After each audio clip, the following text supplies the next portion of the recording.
Kolot mah tara pernah sieun kakurangan harta banda pikeun nganafkahan anakna nepi ka dewasa. Tapi geus dewasa loba anak anu sieun kakurangan lamun kudu ngurus kolotna. Jeung kolot mah leuwih mikirkeun anakna dibanding dirina sorangan. Sabab kolot ngarasa bagja lamun anakna bagja. Teu paduli sacape naon anu dirasakeun. Teu paduli sakumaha beurat halangan anu disanghareupan. Eta teh bukti nyata wujud katulusan anu bakal moal pernah sirna tinu jadi kolot. Inget, urang bisa kieu teh lain urang anu kuat, tapi doa indung bapa anu hebat. Doa anu jadi indung mah ti hareup jadi panungtun, ti tukang jadi pangjurung, ti gigir jadi pangaping, ti luhur jadi papayung, ti handap jadi amparan. Sangkan anakna bagja waluya tur linuhung hirupna. Indung mah insan tempatnya lindung, insan anu linuhung, ti mimiti diri di kakandung. Najan ripuh indung mah datara pundung, ngatik ngadidik jeung ngaduana saban waktu tara kalangkung.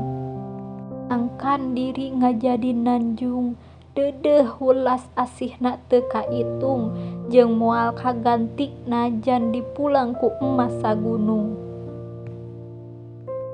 Jeung indung mah nyaeta hiji-hijina anu kadang poho ngadua jang dirina sorangan. Sabab anjeunna terlalu sibuk ngadoakeun urang. Indung mah sosok tempatnya lindung, kanyaahna teu aya tungtung, sosok nu teu eureun ngadukung. Kuring labuh keuat ku indung mah diajak nangtung. Batur bae ngahina maneh, batur bae ngarendahkeun maneh. Tapi inget, aya kolot anu bakal selalu ngadukung jeung ngadoakeun maneh. Indung sok sanajan lain insan anu sampurna, tapi naon wae pasti dilakukeun sangkang anakna pinanggih jeung bagja. Sanajan dina sirahna teu manjing mahkota, tapi dina dampal sukuna manjing sawarga. Lahunan indung paranti nyuuhkeun sagala bangbalung kolbu, nembrakeun sagala kasusah manah, paniisan ati panengter mandiri. Rumasa hate abdi macan bisa sategar hate salira. Da sahebat-hebatna budak nunda rahasia hate bakal eleh ku hate indung. Sabab indung mah sok boga insting anu kuat jeung solusi anu hebat pas anakna ngabogaan masalah. Sareng doa anu paling gancang diijabah nyaeta doa anu tulus ti si mamah, doa anu termahal di dunia. Ulang tarima ka kolot mah teu kudu jadi jelema sukses pikeun ngabagjakeun kolot. Ku urang berbakti jeung ngadoakeun kolot urang ge geus bagja nu jadi kolot mah.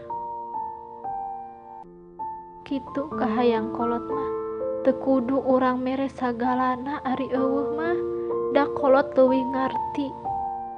Sok meungpeung araya keneh prak geura ngabakti ka Ibu Rama, jeung bungahkeun aranjeunna. Sabab kasedih anu pangjerona nalika kaluar kalimat, mun seg aranjeunna araya keneh. Tapi nalika boga milik tuluy hayang mere ka kolot. Sanajan kolot sakumaha butuh ge da kolot mah pokna teh entong bisi eueuh keur maneh. Ya Allah, paparinan atuh abdi teh kasempeteun pikan ngabagjakeun indung bapa abdi. Salian ti ridho anjeun aya dina ridho indung bapa. Geuning nyerina kabina-bina mun nempo kolot keur aya dina kasusah tapi diri teu bisa kumaha. Sakeclak ke sang bapa anu jadi panyambung nyawa.